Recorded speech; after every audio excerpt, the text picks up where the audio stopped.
नमस्कार दोस्तों, मैं हूँ मेकर सोनी।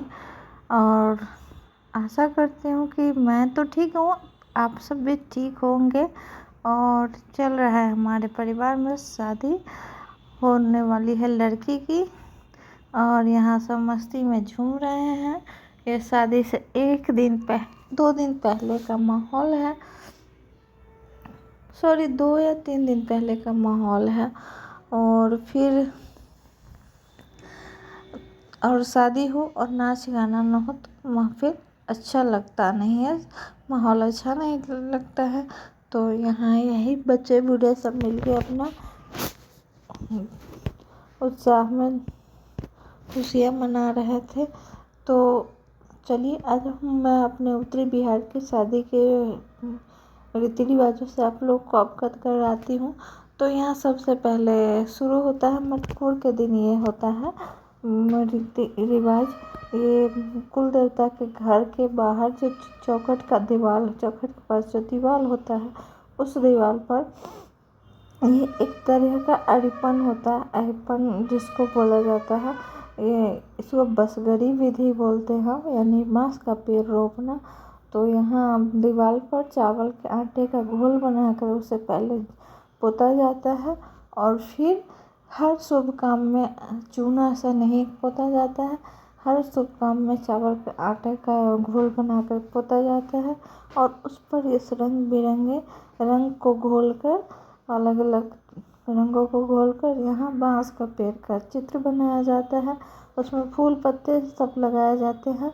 तो मुझे इसकी डिज़ाइन उतनी अच्छी नहीं आती, तो मैंने बगल की जेठानी को बुलाकर बैठा दिया कि भाई मुझे याद नहीं, आप बता दो कैसे बनेगा। तो यहाँ जो लड़की की बड़ी बहन है वही ये उसी को कोई भी करता है, बुआ मासी चाची जो कोई भी हो, विवाहित महिला सुहागिन हो, वो इस विधि को करती है। और इससे पहले उसको खोइंछा दिया जाता है। ऐसे भी हो गई मटकोर के टाइम जाने का समय हो गया, तो मैं हो गई थी तैयार। और एक चीज़ मैं आप लोग को दिखाना भूल गई थी कि मटकोर के दिन हम लोग के यहाँ सत्यनारायण भगवान की पूजा होती है। जब पूजा आधी पूजा पर आ जाती है, जैसे कुछ कथा हो गया, पूजा हो गया, तो पंडित जी बोलते हैं कि अब आप लोग माटी कोड़ने जा सकते हैं। तो यहाँ माटी कोड़ने की विधि को यहाँ देख सकते हैं कि कुदाल रखा हुआ है। पहले कुदाल में सिंदूर और पिठार, चावल के आटे का घोल होता है, उसको हम लोग पिठार बोलते हैं।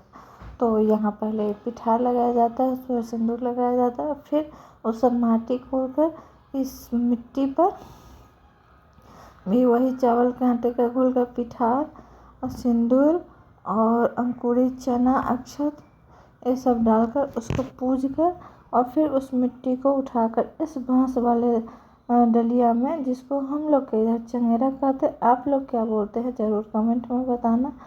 तो यहाँ डालकर इस मिट्टी को उठा लेंगे। फिर उसके बाद होती है रस्म हमारे यहाँ लड़की को नहाने की। ये लड़की के साथ भी होता है और लड़के के साथ भी होता है। तो हम लोग लगभग आधे ब्राह्मण हैं, जो भूमिहार कहा जाता है। तो हम लोग में लड़के का जनेऊ होता है, जनेऊ में इस विधि को किया जाता है, और लड़की के शादी में होता है। तो यहाँ ये विधि संपन्न हो चुकी है, लगभग फोटो सेशन चल रहा है। फिर इसके बाद हम लोग लड़की को नहाएंगे। यहाँ देख सकते हैं कि लड़की को एक सादे पीले रंग की सादी साड़ी में उसकी चुन्नी वगैरह हटा दी गई है और इसको बैठा दिया गया है। और एक नया सूप होता है जो लगभग ननिहाल से आता है, वो सूप लड़का या लड़की जो भी हो उसके लिए। यहाँ मेरे हाथ में आपको यह सूप दिख रहा होगा। तो इस सूप में हम लोग पहले लड़की के पीठ पर, पहले तो चेहरा में भी लगता था, तो अभी लड़कियाँ फेशियल वगैरह करवाती है, इसलिए चेहरे पर नहीं लगाकर पीठ पर दही और हल्दी लगाया जाता है।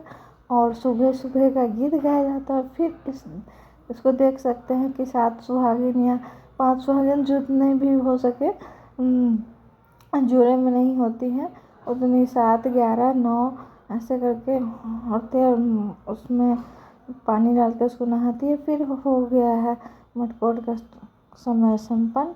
और यहाँ हल्दी की विधि शुरू हो चुकी है। तो कैसा लगा हमारे अभी उत्तरी बिहार का रीति रिवाज, कमेंट में ज़रूर बताइए।